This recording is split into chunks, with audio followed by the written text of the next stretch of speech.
Salam dan selamat malam sahabat Rema yang terkasih. Puji Tuhan jika pada kesempatan malam ini kita bisa berjumpa kembali dalam renungan malam. Dalam sebuah perjanjian biasanya melibatkan 3 hal. Di antaranya pihak-pihak yang berjanji, isi perjanjian, dan syarat-syarat perjanjian.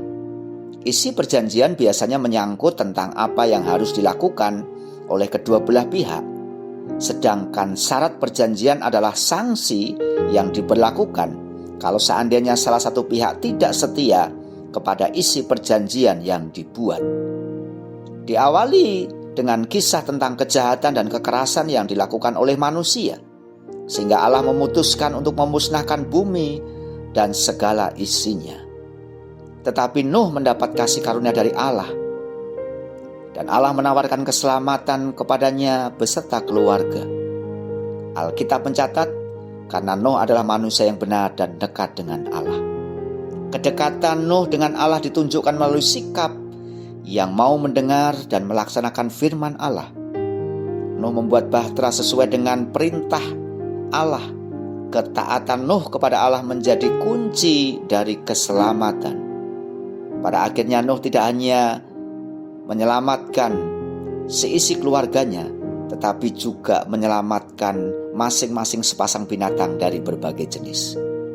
Kejadian pasal 9 ayat 11-12 mengatakan, "Maka kuadakan perjanjianku dengan kamu, bahwa sejak ini tidak ada yang hidup yang akan dilenyapkan oleh air bah lagi, dan tidak akan ada lagi air bah untuk memusnahkan bumi." Dan Allah berfirman, "Inilah tanda perjanjian yang kuadakan antara aku dan kamu, serta segala makhluk yang hidup yang bersama-sama dengan kamu, turun-temurun untuk selama-lamanya." Setelah air bah surut, Nuh sekeluarga beserta segala binatang yang bersama-sama dengan mereka keluar dari bahtera. Allah mengadakan perjanjian dengan Nuh. Perjanjian itu dimeteraikan dengan busur yang ditaruh di awan. Sahabat Rema yang terkasih, perjanjian Allah tidak hanya ditunjukkan kepada Nuh dan keturunannya. Allah menyatakan bahwa perjanjian itu juga diperuntukkan semua makhluk hidup yang ada di bumi. Allah berjanji tidak akan murka lagi pada bumi. Perjanjian itu berlangsung turun-temurun dan untuk selama-lamanya. Tanpa kehadiran Allah dan perjanjiannya, maka kita tidak mungkin ada di dunia ini. Dengan mengikat perjanjian dengan Allah, Allah memberikan prioritas khusus bagi kita. Dengan perjanjian tersebut, kita bisa menikmati hidup sampai hari ini, karena perjanjian itu mendatangkan kehidupan. Untuk mengikat perjanjian dengan Tuhan, setiap kita harus menempatkan diri sebagai orang yang harus hidup benar, tidak bercela, dan hidup bergaul dengan Allah. Jika kita bersedia terlibat dalam perjanjian dengan Allah, maka kita sekeluarga akan menikmati hidup, menikmati keselamatan, dan menikmati pemeliharaan Tuhan.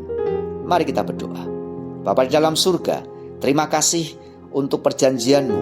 Karena perjanjian-Mu itulah kami menempatkan posisi sebagai anak-anak Allah yang diizinkan menikmati fasilitas sebagai anak-anak raja. Dengan mengenal perjanjian-Mu, kami mengenal betapa hebatnya Allah yang kami sembah. Dengan mengingat perjanjian-Mu, kami diingatkan bahwa Allah selalu setia dengan perjanjiannya. Terpujilah nama Tuhan. Di dalam nama Tuhan Yesus Kristus kami sudah berdoa. Amin. Selamat malam dan selamat beristirahat. Selamat menikmati kebaikan Tuhan yang tanpa batas. Soli Deo Gloria. Tuhan Yesus memberkati.